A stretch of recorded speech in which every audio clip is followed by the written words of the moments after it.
Hey, everybody. Welcome to this episode of Think Business. Looking forward to talking to Aaron Chernow again. Aaron, great to see you. CEO Brightwing, and you've been in the recruiting business for 26 years. So I'm looking forward to diving in and talking about recruiting. I think this is a very hot topic, and it is something that I think is at the top of everybody's mind right now as they are looking to grow their company. We have this looming recession, and some are experiencing the recession in many ways right now. But maybe we can dive into who's hiring right now. Yeah, great to see you, John. Yeah, it's the employment market is on everyone's mind, and it is interesting that since February of 2020, businesses that have 250 or more employees have a 800,000 net reduction in hiring. Wow. Whereas those 250 below hired almost 4 million people. Wow. So it's definitely, we see the trends moving from large corporations to smaller organizations. That 4 million. I'm curious, and I don't know if you know this piece of it, but if you do, we can chat about it. When those 4 million are hired, what's the average retention percentage and term these days for an employee? You know, there's a lot of studies out there that talk about the millennial and the Gen Z generation are staying at jobs 2 or 3 years, and it's sometimes, you know, when I'm talking to companies, they're actually prepped for that. You know, they're actually hiring knowing that this person may leave and evolve to something new. But what are you seeing in the market? Yeah, I think that's pretty consistent with what we see. That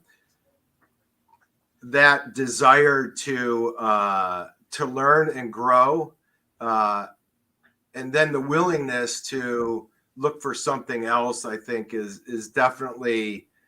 We see that more in Gen Z than we had in previous generations.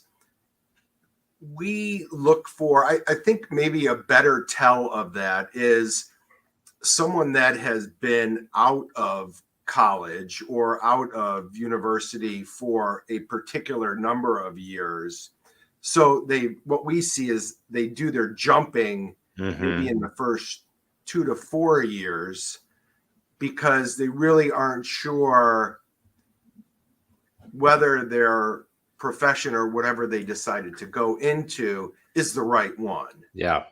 So what we see is, because we hire individuals that have no experience in the recruiting and staffing business, and we train our own folks here. And so we've done that for roughly 20 years. And in the last 5 or 6 years, we've focused on individuals that had anywhere between 3 and 4 years of experience in the real world.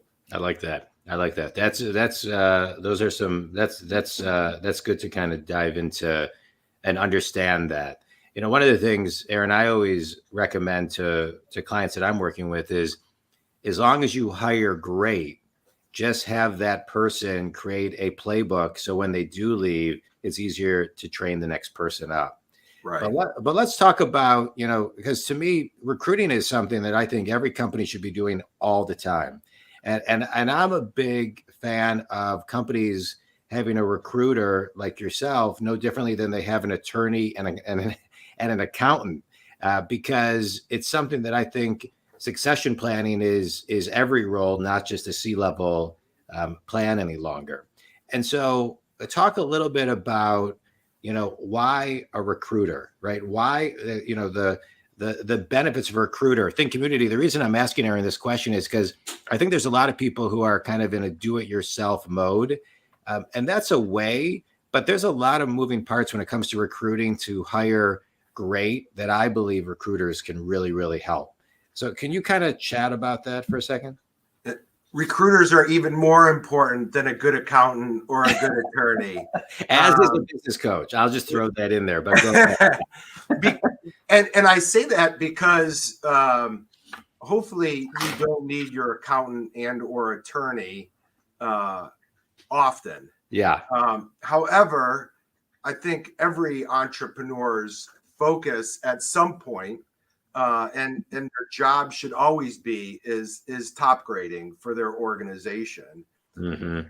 No truer than when we are looking at the possibility of a recession, and you have the ability to find individuals now that may be better and more efficient and more effective than those that you currently have within your organization.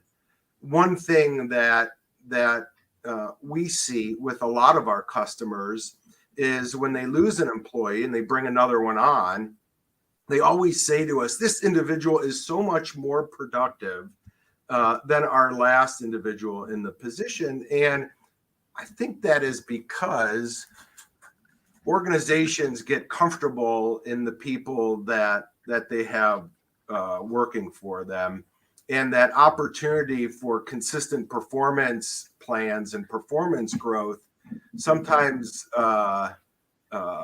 goes by the wayside when a entrepreneur or a business owner has to focus on so many other things. Yeah. So I've always felt like that is, as a entrepreneur, that is one of my jobs that I consistently do, which is look for individuals for every part of our organization. And we actually have a recruiter that works full time for our business, looking for salespeople and recruiters in the recruiting business. So Great. we don't just use our recruiters that are looking for finance professionals or IT professionals. We never wanted to be the cobbler's kids. When we wanted to look for a position, we wanted to have at maximum a 45-day turnaround time in finding a good candidate. And so we understood that anything more than that, you're really losing a lot of productivity from that position, and you're losing out in a lot of opportunities. Yeah, it's great. Well said. Let me ask you a question. Let's talk about proactive recruiting versus reactive recruiting.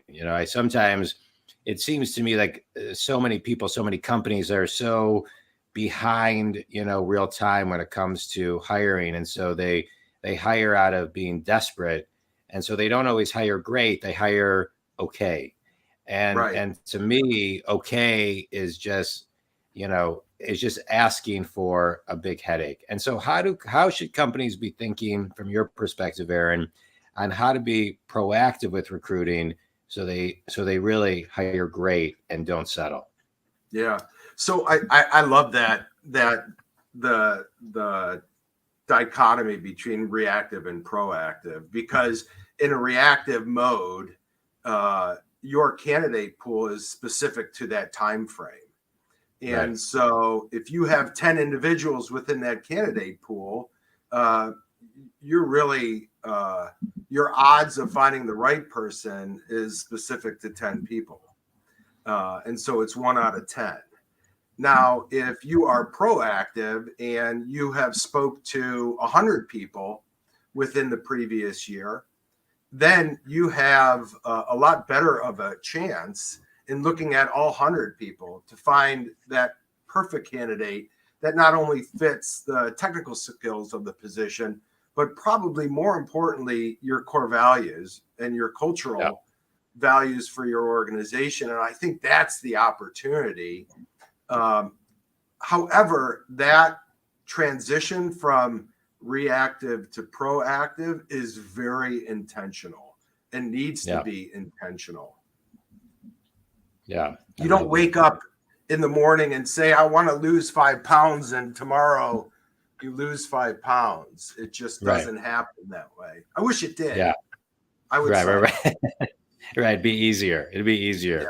All right, good. I love that. Thank you for sharing that. Okay, I want to talk about you, the entrepreneur. You talk a little bit about how your company has a recruiter looking as you guys continue to grow and scale. But here we are. It's 2023. We're in a post-COVID world. We're in a bit of a flex and hybrid world. How is entrepreneurial, the entrepreneurial, path of yours evolved and grown? Yeah. today versus, versus yesterday, and how are you infusing that into the growth of your business? Yeah. So we just had our annual planning session and our annual meeting this last week with our staff, and I think in the last couple of years, if you haven't understood that you can't control everything, then you probably need to see more psychiatry, Yeah. because the world has shown us that there are so many things that have come at us as entrepreneurs, and that need to control things has been replaced by the impossibility of controlling and seeing what has come down the pipe in the last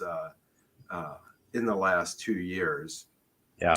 I think the control factor for me was the result of probably a fear of things happening, and that's why I felt that need to control.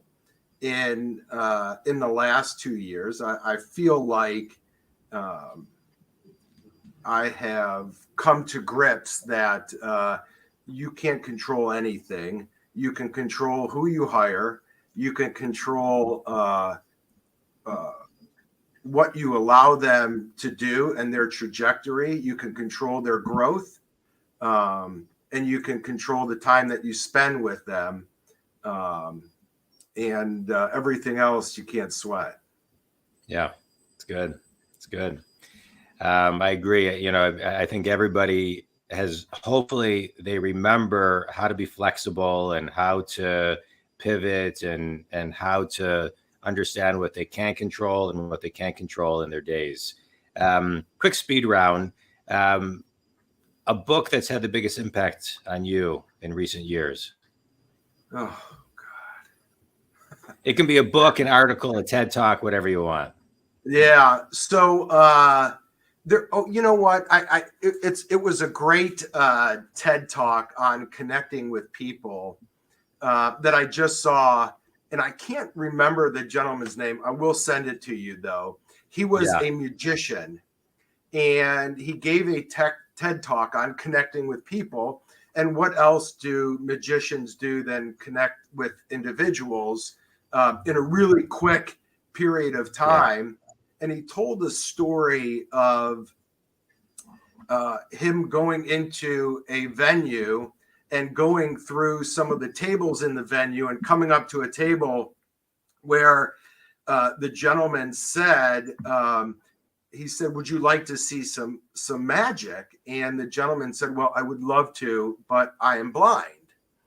And the magician said, "Well, if you give me some time, I will come up with a trick that you can take part in." So fast forward, 2-3 weeks later, the magician comes in, and he actually forgot that he had promised to